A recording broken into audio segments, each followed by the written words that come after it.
এক গ্রামে অনেক সুন্দর একটি ছেলে ছিল। ছেলেটির জন্মের কিছুদিন পর তার বাবা মারা যায়। বাবা মারা যাওয়ার পর মা অনেক টেনশনে পড়ে যায়। অনেক কষ্ট করে তাকে মানুষ করতে লাগলো। তার মায়ের আবার একটি চোখ ছিল না।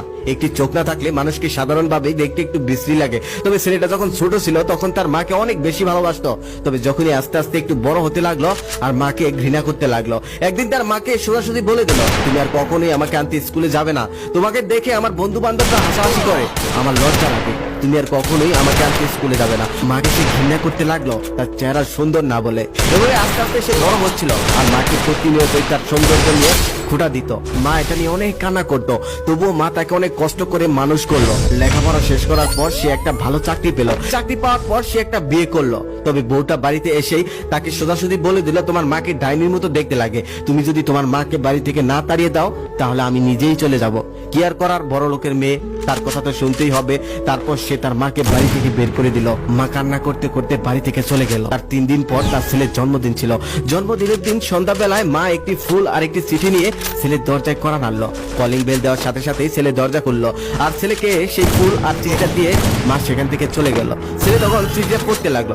চিঠিটায় এমন লেখা ছিল, বাবা আমি তোর কখনোই খারাপ চাইনি, এখনো চাই না। তবে আজকে একটা গল্প শোন। তুই যখন ছোট ছিলি খেলতে গিয়ে তোর একটি চোখ নষ্ট হয়ে যায়। আমি তোকে ডক্টরের কাছে নিয়ে যাই আর ডক্টর বলে এই ছেলে আর কখনোই এই চোখে দেখতে পারবে না। এই চোখে দেখা আর কখনোই সম্ভব না। এই চোখটা পুরোপুরি নষ্ট হয়ে গেছে। আমি তখন এই হসপিটালের মেঝেতে ঘোরাঘুরি করে কান্না করতে থাকি। তখন ডক্টর আমাকে আশ্বাস দিয়ে বলেন, যদি কেউ একটা চোখ তাকে ডোনেট করে তাহলে সে দেখতে পারবে। আপনি কান্না করবেন না, হয়তো ব্যবস্থা হয়ে যাবে। আমি তৎক্ষণাৎ কিছু না ভেবে আমার একটা চোখ তোকে দিয়ে দিয়েছিলাম। সেদিন থেকে আমি ডাইনির মতো দেখাই, কুৎসিত দেখাই, তবে তাতে আমার কোনো সমস্যা নেই। তুই তো দেখতে পাস, এটাই তো অনেক।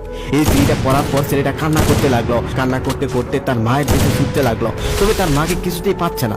যতই যাচ্ছে ততই তার মা আস্তে আস্তে মিলিয়ে যাচ্ছে। দৌড়াতে দৌড়াতে সে এক জঙ্গলের মাঝখানে একটা বড় বট গাছের নিচে গেল। সেখানে গিয়ে দেখলো তার মায়ের লাশ পড়ে আছে। লাশটা দেখেই মনে হচ্ছে আনুমানিক 3 দিন আগে তার মা মারা গেছে। মানে যেদিন বাড়ি থেকে বের করে দিয়েছিল ঠিক সেদিনই সে হতবাক হয়ে গেল। অবাক হয়ে গেল, তাহলে কে চিঠিটা নিয়ে গেল, কে ফুলটা নিয়ে গেল? ঠিক তখনই সে অনুভব করলো যে অদৃশ্য হয়ে বাতাস থেকে একটা শব্দ আসছে, বাবা তুই এখান থেকে চলে যা, এই জায়গাটা ভালো না, রাত হয়ে গেছে, তোর ক্ষতি হতে পারে। এক নতুন দম্পতির ঘরে সন্তান এলো। স্বামী স্ত্রী দুজনেই সন্তানটাকে ভীষণ ভালোবাসতো। একদিন মাঝরাতে সন্তান হঠাৎ কান্না করে উঠলো। স্বামী রাগ করে বলল, এখান থেকে যাও তো, ওকে নিয়ে পাশের রুমে যাও।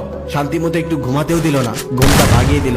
তখন তার স্ত্রী আস্তে আস্তে উঠে তার সন্তানকে যত্ন করে চুমু খেয়ে কিছুক্ষণের মধ্যেই তার কান্না থামিয়ে দিল। স্বামী এই জিনিসটা দেখে হঠাৎ করে বাইরে চলে গেলেন। স্ত্রী মনে মনে ভাবলেন হয়তো বিরক্ত হয়ে তিনি বাইরে চলে গেলেন। অনেকক্ষণ হয়ে গেল কিন্তু বাইরে থেকে আর আসেন না। অনেকক্ষণ পর তিনি ঘরে ফিরে আসলো। ঘরে ফিরে আসার পর স্ত্রী তাকে জিজ্ঞেস করলো, এত রাতে আপনি কোথায় গিয়েছিলেন?